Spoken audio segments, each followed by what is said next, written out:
사사기는 이스라엘의 왕이 세워지기 전에 사사가 이스라엘을 통치하던 시기를 기록해 놓은 책입니다. 왕은 없었지만 하나님은 이스라엘을 통치하시는 왕이시고 여호와 하나님이시라는 사실을 이스라엘 백성들이 깨닫기를 원하셨습니다. 그런데 하나님을 왕으로 인정하지 않으니 자기 소견에 옳은 대로 행하는 것이 상식이었던 시대가 바로 사사기 시대입니다. 사사기는 하나님의 말씀을 청종하기보다는 자신의 지혜와 경험을 내세워 자기의 유익을 취하기에 바빴던, 그리고 오히려 그것 때문에 더 많은 아픔과 상처를 받아야 했던 이스라엘의 암울한 시대를 그리고 있는 책이기도 합니다. 사사기를 읽다 보면 마치 오늘날 21세기를 살아가는 사람들 또는 교회를 다니는 사람들의 모습이 이렇게 비추어지는 그러한 대목들이 여러 곳 나오죠. 사사기 11장에는 입다라는 인물이 등장합니다. 입다가 누군가 하면 입다는 기생의 아들로 태어났어요. 그러니까 기생의 아들로 태어났으니까 자신의 정체성에 대한 근본적인 아픔을 가지고 있는 사람입니다. 자라는 과정에서 그 형제들과 겪었을 수모를 충분히 가늠해 볼 수 있습니다. 그로 인해서 이복 형제와 이스라엘 사람들에게 버림을 받습니다. 입다가 아마 힘이 좋았는지 큰 용사로 불릴 만큼 타고난 힘을 가지고 있었습니다. 근데 그 힘이 다른 형제들에게 위협으로 느껴지다 보니까 버림을 받아요. 그래서 유랑자가 되고 나중에는 불량배들의 머리가 되어 떠돌아다니는 신세가 됩니다. 그런데 바로 그러한 시기에 암몬이 이스라엘을 공격해 옵니다. 공격하는 이 시대적 상황 앞에서 길르앗 장로들은 입다를 찾아갑니다. 그래서 입다를 찾아와서 암몬 자손과 싸워주기를 부탁하죠. 그렇게 싸워주면 너를 우리 길르앗 주민의 머리로 삼아주겠다, 세워주겠다 제안을 합니다. 자, 형제들로부터 쫓겨난 신세예요. 그럼 목숨을 걸고서라도 이 쟁취하고 싶은 제안이 바로 이 이스라엘 길르앗 이 주민의 머리가 되는 건데, 그거를 받아들이고 입다가 이제 결전의 자리로 향합니다. 자, 이렇게 이스라엘의 머리로 세움을 받은 입다가 암몬의 왕에게 사자를 보내어 외교적 수완을 발휘하는 모습이 인상적입니다. 그러나서 12절에서 18절 보시면 입다와 암몬 자손들의 말을 통해서 입다가 단지 힘만 센 용사가 아니라 이스라엘 주변 국가들의 관계와 역사의 밝은 달변인이고 탁월한 협상가이고 카리스마를 가진 지도자라는 것을 알게 됩니다. 그런데 안타깝게도 사사 시대의 어느 이스라엘 사람들처럼 자기 소견에 옳은 대로 행하며 자기의 유익을 위해 하나님을 이용하는 어리석은 사람이기도 했다라는 겁니다. 이러한 입다라는 인물을 보더라도 참 오늘날 살아가는 우리의 모습을 그대로 거기다가 그려놓은 것 같아요. 그러면서 여러분, 암몬 자손과 이스라엘과의 전쟁은 딱 두 절로 끝냅니다. 29절에 여호와의 영이 입다에게 임한 이후 전쟁 상황은 32절과 33절 단 두 절을 통해 간단히 기록을 하고 있을 뿐입니다. 그러니까 여기에서의 전쟁은 그리 큰 것을 우리에게 부각하고 있지 않다라는 겁니다. 다시 말해서 11장에 나온 하나님께서 우리에게 주시고자 하는 이 여러 가지 전쟁 중에 이 전쟁은 아주 작은 부분이라는 것을 깨닫는다는 것이죠. 그러면 하나님이 무엇을 우리에게 말씀하고 있는가? 그게 바로 오늘 저희가 읽은 본문 말씀입니다. 여러분, 다른 모든 절은 입다의 서원과 그 결과에 관한 이야기를 하고 있다라는 거예요. 입다는 전쟁 직전에 하나님께 서원하고 암몬 자손을 넘겨주시면 돌아올 때 내 집문에서 나와 나를 영접하는 그 첫 번째 사람, 처음 나를 나와 영접하는 그 사람을 하나님께 번제물로 드리겠다고 서원을 합니다. 자, 하나님의 영이 임한 입다가 암몬 자손과 싸우러 나가면서 느닷없이 하나님 앞에서 엉뚱한 서원을 하고 있다라는 거예요.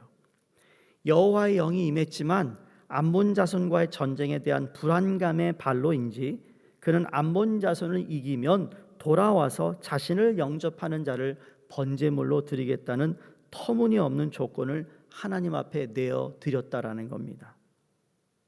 아이러니하게도 사람을 번제로 드리는 인신 제사는 하나님께서 가증하게 여기시는 겁니다. 마치 이런 거예요. 교회 음악을 공부한 사람이 교회 친목회에서 성불사의 밤을 부른다. 성탄절 교회에서 아베 마리아를 부른다. 여러분, 우리 아베 마리아 그러니까 성모 마리아에 대한 얘기, 물론 틀린 말은 아닌데, 여러분 아베 마리아가 어떻게 쓰여졌고 무슨 의미인지를 보면 그 성탄절 교회에서 부를 노래가 아니거든요. 그러니까는 음악을 아는 사람은 이렇게 부르는 것 자체가 우스운 것이라는 거예요. 이러한 행동들이 서슴없이 나오는 것이 그 사람의 문화 속에 잠겨 있는 모습을 발견하는 거예요. 그 사람이 평상시에 어떤 문화 속에 살아가고 있는가. 그러니까 그런 문화가 우리에겐 익숙해 있지만 성경적인 그런 문화를 가지고 있지 않다라는 거예요. 안타까운 게 뭔지 아세요? 교회를 다니고 열심히 교회 다닌다 하면서 내 삶의 내 프라이빗 라이프에는 이 세속의 문화가 너무 쩌들어 있는 거예요. 그러니까 내가 말씀을 듣고 도전을 받고 눈물을 흘리며 하나님 그렇게 살겠습니다 하는데 내 삶의 문화는 하나도 바뀌지 않았어요. 그러니 사람이 변하겠어요? 안 변하는 거예요. 여러분이 삶의 일주일의 삶에 여러분이 세상에서 어떻게 사는 그 문화를 뜯어 고치기 전까지는 절대로 우리는 반반 신앙을 하고 신앙생활이 있다는 걸 알아야 된다는 거예요. 이건 입다만의 문제가 아니라는 거죠. 오늘날 수많은 그리스도인들이 이런 모습으로 살아가고 있어요.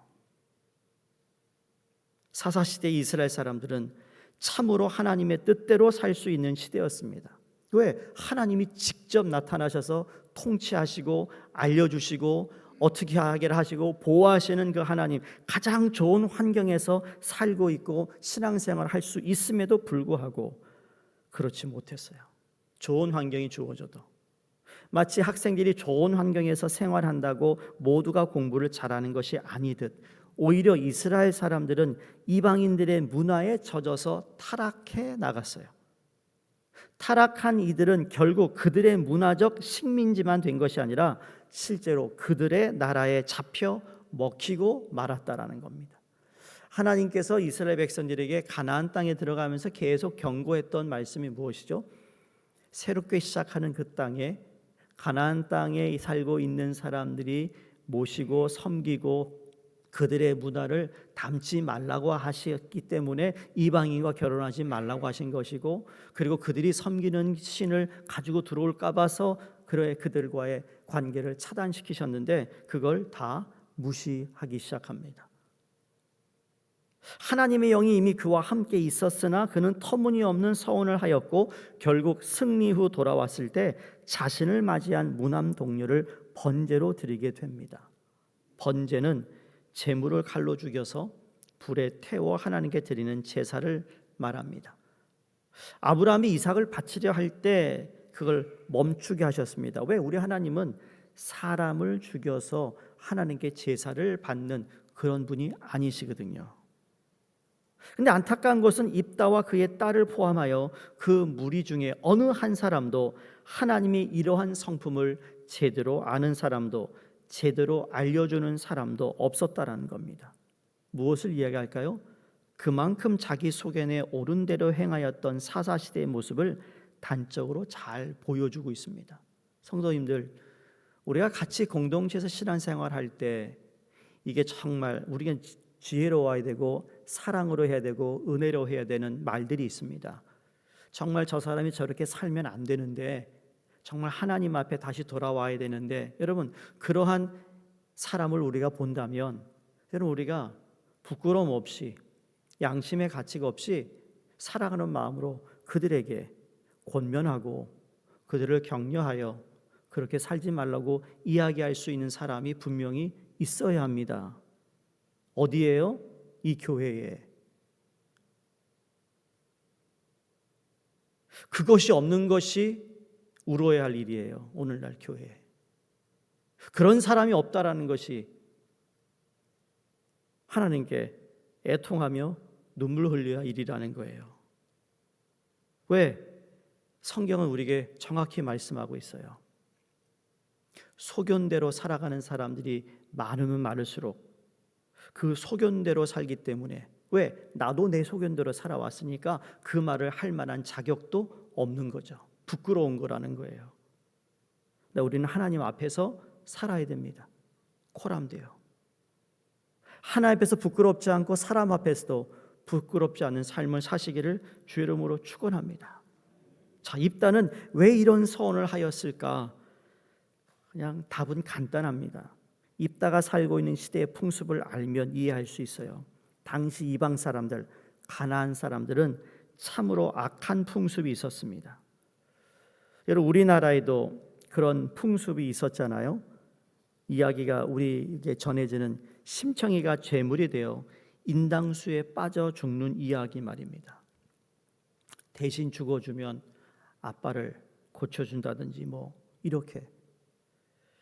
여러분, 우리 교회가 교회에서 가요나 성불사의 밤을 쉽게 부른다면 우리는 충격을 받아야 돼요. 우리의 환경적인 배경에서 얻어진 것들을 여과 없이 그대로 하나님 앞에 행동을 할 수가 있다라는 거죠. 성경이 그것을 하지 못하게 해도 우리는 서슴없이 어떤 일을 행동으로 옮길 때가 있습니다. 이게 불신의 죄악이 우리 몸에 배어 있기 때문입니다. 하나님이 그렇게 가증하게 여기는 일을 우리는 자기 소견에 오른 대로 행동합니다.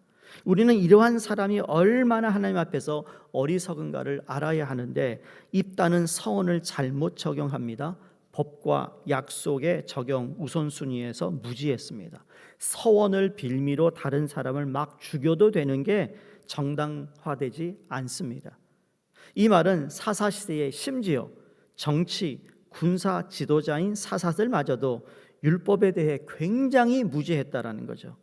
요즘 스타일로 고상하게 표현하자면 성경을 바르게 나누어 적용할 줄 몰랐음을 암시합니다. 그러니 교회의 목사나 교회 장로나 교회 권사나 중직자나 말씀에 무지하면 이런 무리를 일으킬 수 있다라는 거예요. 경고해요, 성도님들. 깨어 있어야 된다는 거예요. 그냥 이런 모습으로 살아가는 게 아니라고 말씀하고 있어요. 사사기 13장 14절에 이제 삼손이 나옵니다. 여러분, 삼손조차도요, 율법 따위는 깡그리 무시하여 죽은 사자의 부정한 시체 있는 꿀을 먹었어요. 부모에게까지 갖다 주는 행동을 취했어요. 송충이는 솔잎을 먹고 살듯이 성도는 주님의 말씀대로 살아야 합니다. 물고기는 물에서 살듯이 그리스도인은 예수 그리스도의 은혜로 살아야 합니다. 그 무엇이 성도의 마음을 사로잡아서도 안 된다는 겁니다. 세상의 관습이나 습관이나 세속적인 것들의 노예가 되지 말아야 합니다. 오직 예수 그리스도만이 성도의 가슴 속에 가득히 차여 있어야 하는데, 차여 있지 못한 것 때문에 하나님께 눈물을 흘려야 되고, 그것 때문에 하나님께 기도해야 되고, 그렇지 못한 우리의 모습을 보고 교회를 보고 우리는 하나님께 회개해야 되는 겁니다. 우리는 자꾸 내 섭섭한 거, 내가 그냥 속상해하는 것만 가지고 울어요. 여러분, 차원 높은 울음이 되기를 바랍니다. 주님께 눈물 흘리되 좀 업그레이드된 눈물의 기도를 드릴 수 있으면 얼마나 좋겠나 모르겠어요. 그러면 달라질 겁니다. 교회도 달라질 것이요, 여러분 구역도 달라질 것이요, 선교회도 달라질 것이요, 모든 게 달라질 것입니다. 왜? 하나님은 그 한 사람, 그 사람을 통해 하나님의 역사를 이룹니다. 결국은 사사 그 한 사람을 통해서 하나님이 이스라엘 백성을 구원합니다. 그들을 회복시킵니다. 물론 이게 반복되는 참 안 좋은 안타까움이 있긴 했지만, 그러나 그때마다 하나님이 쓰시는 사람이 있어요. 제가 목회를 하면서 참 하나님이 그래요. 그때 필요한 사람을 쓰세요. 근데 또 하나가 있어요. 계속 장기적으로 쓰임 받으면 좋은데요, 잠깐 쓰임 받고 무대에서 사라지는 사람도 많아요. 전 여러분, 이 아침에 나온 성도님들, 여러분 하늘나라 가기까지 끊임없이 주님께 쓰임 받는 사람 되시기 바랍니다. 여러분 때문에 구역이 변하고, 여러분 때문에 선교회가 변하고, 여러분 때문에 교회가 변하며, 가정이 변하며, 여러분이 알고 있는 지인들과 모든 이 사회 관계 속에서도 변함을 가져다 주는, 그래서 먹을 때에도 마실 때도 무엇을 하든지 예수 그리스도의 이름으로 하는 겁니다. 부탁드립니다. 우리 뉴욕 성결교회 성도님들이 교회 안에서의 모임이나 교회 밖에서의 모임들이 있을 겁니다. 그 모임은 내가 그리스도인이기 때문에 그리스도가 항상 그 모임의 주인이 되어야 된다는 사실을 잊지 마시기 바랍니다. 그걸 잊는 순간 세상의 물결이, 세상의 풍습이 그냥 철철 흘러 넘쳐 나로 하여금 아무런 힘을 쓰지 못하고 그냥 그 상황 속에 바른 말 못하고 손 못 들고 그러면서 부끄러운 모습으로 살아가는 우리의 모습이 아니라, 내가 교회에서나 교회 밖에서나 예수 그리스도를 잘 믿고 있는 사람으로, 일부러 보일 필요가 있다는 게 아니라 그냥 그 정신과 그 믿음을 우리가 가지고 있어야 우리의 습관, 관습적인 문화적인 배경에서 거기서부터 오는 여러 가지 실수의 죄를 우리가 덜 지을 수 있기에, 더 이상 습관적으로 되풀이되는 죄악을 범하지 않는 저희가 되기를 간절히 축원합니다. 기도하겠습니다. 하나님 아버지, 자기 소견에 오른 대로 행하는 이스라엘 사람들의 모습을 보며 우리의 모습도 발견하게 됩니다. 하나님의 말씀에 순종하기보다는 나의 유익과 야망을 위해 주님의 뜻을 곡해하고 주님과 거래하려 하고 마귀에게 우리의 마음을 넘겨주려 하는 어리석음이 우리 안에 있음을 고백합니다. 우리 연약함을 불쌍히 여겨주시고 용서하여 주시옵소서. 이따와 같이 하나님의 구원 사역에 동참하면서도 하나님을 믿지 못하고 이방 풍습을 따라 하나님에게 조건을 걸어 이용해 보려 하는 어리석음을 범치 않게 하여 주시옵소서. 우리의 신앙이, 우리의 인생이 애곡하며 끝나는 새드 엔딩이 아니라 주님이 주시는 승리로 말미암아 해피엔딩이 되는 우리의 삶이 되도록 도와주시옵소서. 내일 주일을 위해 준비하는 모든 손길마다 은혜를 주시고, 또한 특별히 육신의 아픔으로 또 수술 이후에 회복하시는 또 전도사님 하나님께서 불쌍히 여기시며 하나님 치유하여 주시며 회복 있게 하여 주시며 우리의 기도에 응답하시는 하나님을 감사하며 영광 돌리는 저희 모두가 되게 하여 주시옵소서. 우리의 기도를 들으시고 하나님 응답해 주시기를 간절히 바라오며 예수님 이름으로 기도드리옵나이다. 아멘.